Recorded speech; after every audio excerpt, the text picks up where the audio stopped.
Assalamualaikum warahmatullahi wabarakatuh. Perkenalkan, nama saya Zulfami Rangkuti dan rekan sekelompok saya Rian Astoni. Kami akan mempresentasikan uh, tentang menganalisa kerusakan serta melakukan perbaikan pada sistem bahan bakar konvensional dan sistem bahan bakar bensin dengan kontrol elektronik pada sepeda motor yang akan dibacakan oleh Rian.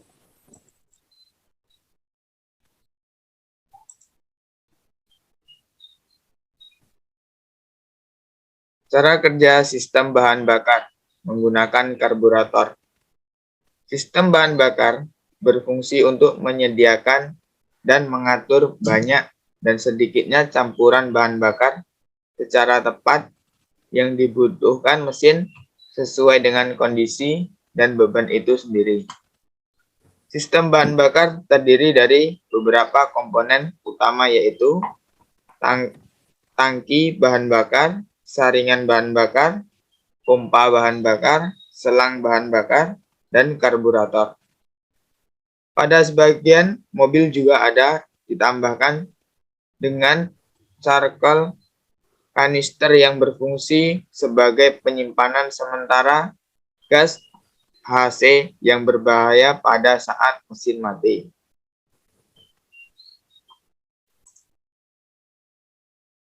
Beberapa komponen dan fungsi dari sistem bahan bakar. A. Tangki bahan bakar. Tangki bahan bakar adalah tempat untuk menyimpan sementara bahan bakar sehingga mobil dan atau motor dapat beroperasi dalam waktu yang cukup lama tanpa harus berhenti karena tidak ada bahan bakar.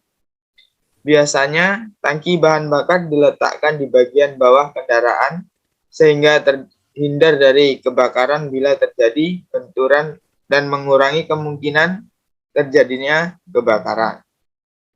Di dalamnya terdapat separator atau sekat pemisah. Pemisah-pemisah ini berfungsi sebagai damper bila kendaraan berjalan atau berhenti secara tiba-tiba, atau berjalan pada keadaan jalan yang kasar. Selang bahan bakar. Pada sistem bahan bakar terdapat 3 saluran, yaitu saluran utama yang menyalurkan bahan bakar dari tangki ke pompa bahan bakar, saluran pengembali yang menyalurkan bahan bakar kembali ke karburator tangki, dan saluran uap bahan bakar yang menyalurkan gas AC atau uap bensin dari tangki ke bahan bakar ke charcoal kanister untuk mencegah kerusakan saluran bahan bakar yang disebabkan oleh benturan. Biasanya saluran bahan bakar dilengkapi dengan pelindung. Saluran bahan bakar yang menghubungkan karburator dengan pompa bahan bakar menggunakan selang karet karena adanya getaran pada mesin.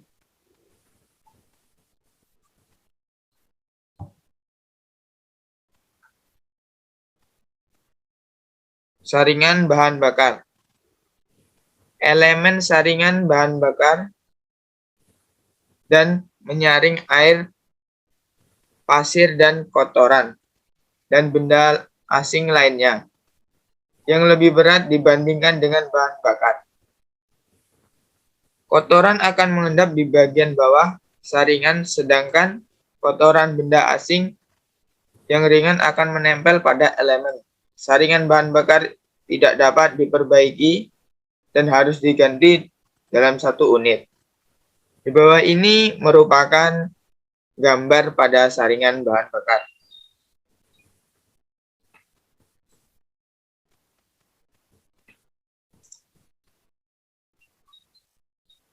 C. Pompa bahan bakar. Pompa bahan bakar atau dikenal juga dengan nama fuel pump. Nama salah satu komponen dari sistem bahan bakar pada sebuah kendaraan atau mesin pembakaran dalam lainnya. Sebagian mesin tidak memerlukan pompa bahan bakar karena dari desain dengan gravitasi. Bahan bakar akan mengalir dengan sendirinya dalam sistem bahan bakar. Sebagian yang lain harus menggunakan pompa untuk mengalirkan bahan bakar dari tangki bahan bakar. Di bawah ini merupakan gambar dari pompa bahan bakar.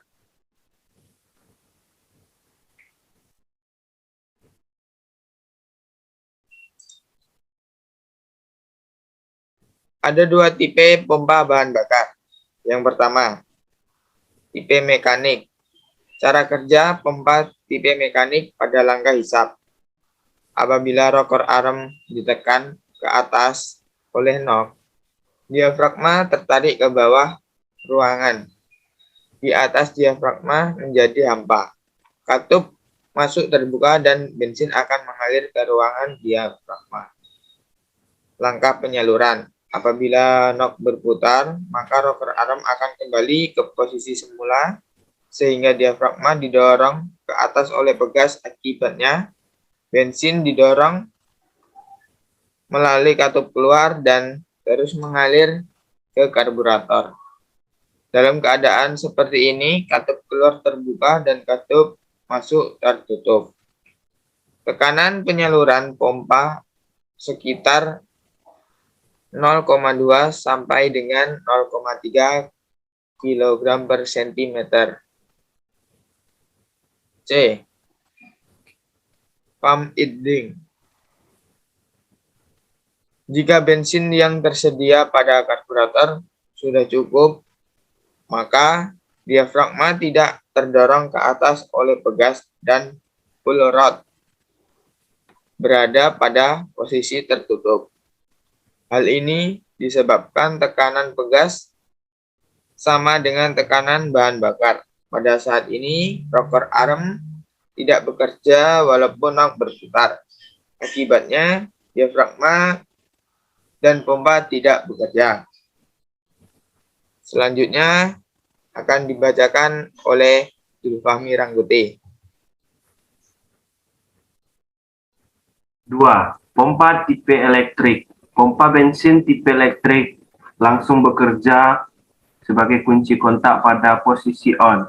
Bila rotor berputar, bensin yang ada dalam saluran masuk akan tertekan melalui keliling rumah pompa dan menimbulkan tekanan bensin dan saluran tekan. Pompa bahan bakar model listrik dapat dibedakan atas dua tipe, yaitu tipe rotor dan tipe turbin. Seperti inilah kira-kira gambar yang ada dari pompa tipe elektrik. Slide selanjutnya, Yan. Karburator. Fungsi utama karburator yaitu mengkabutkan bahan bakar untuk mensuplai campuran bahan bakar dan udara sesuai dengan kondisi kerja mesin. Terletak setelah pompa bahan bakar dan terhubung dengan intake manifold. Proses pengabutan bahan bakar dan bercampurnya antara udara dengan bahan bakar disebut dengan proses karburasi.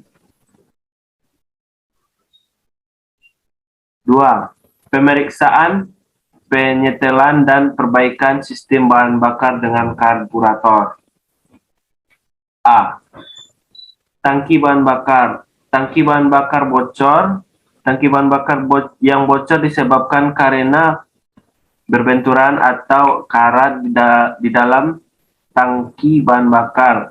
Bila ini dibiarkan, maka menimbulkan bahaya yang cukup besar.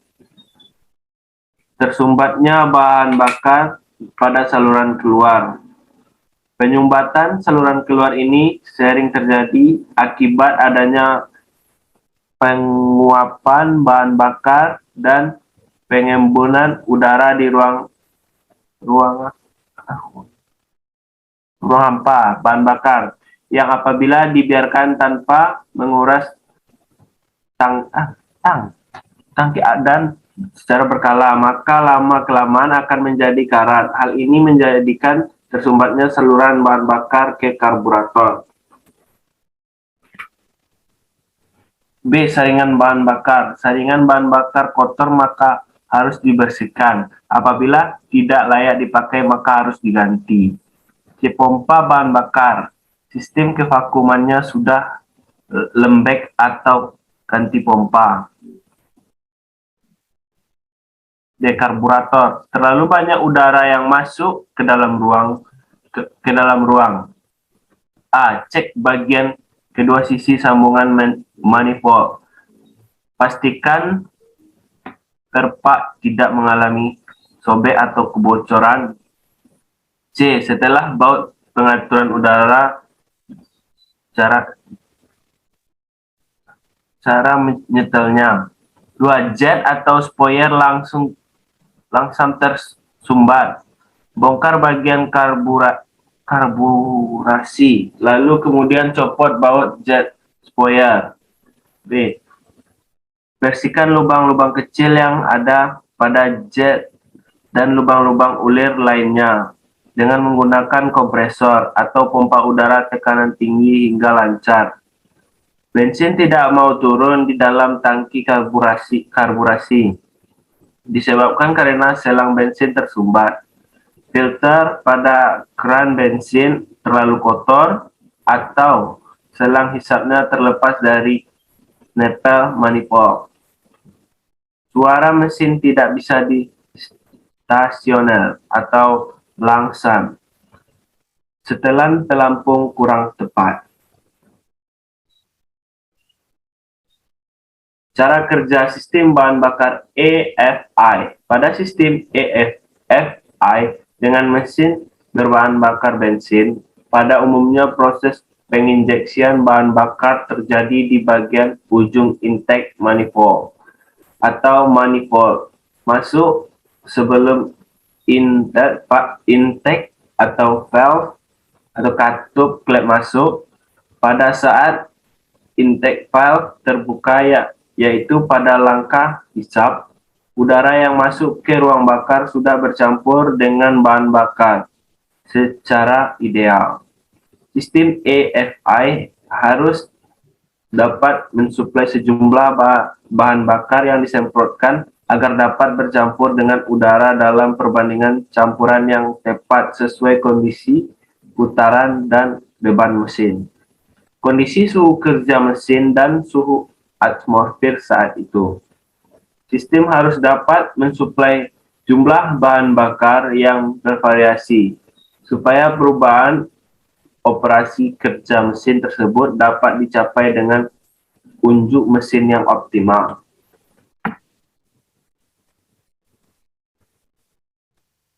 Berikut beberapa komponen dan fungsi sistem pengontrol elektronik. Yang pertama, ECT atau Electronic Control Temperature. Berfungsi mendeteksi temperatur air pendingin mesin sebagai input ECM untuk mengoreksi besar penginjeksian bensin pada injektor. Beginilah gambar kira-kira dari ECT. Next slide ya. PCC, PSS, Partial Speed Sensor. Partial Speed Sensor adalah sensor untuk mengetahui kecepatan kendaraan. Sensor ini dipasang pada transmisi dan digerakkan oleh drive gear poros output. Jenis PSS yang digunakan dalam tipe MRE atau Magnet Reaction Element. Next ya.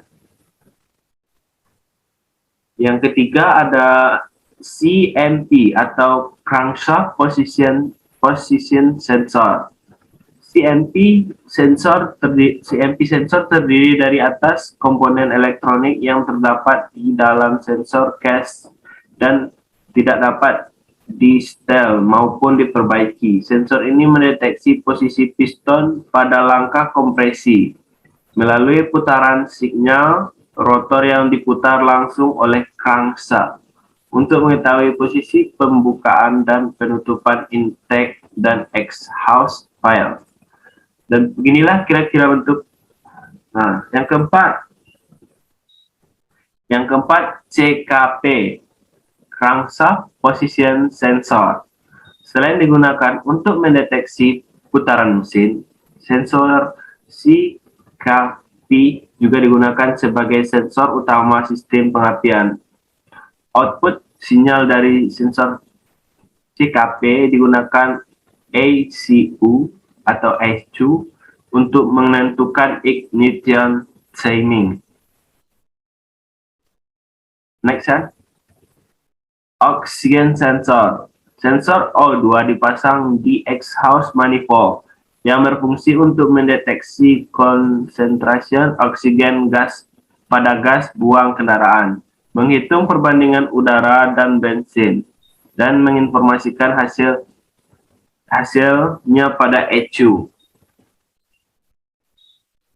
Sekian presentasi dari kami ucapkan terima kasih. Apabila ada kesalahan kata atau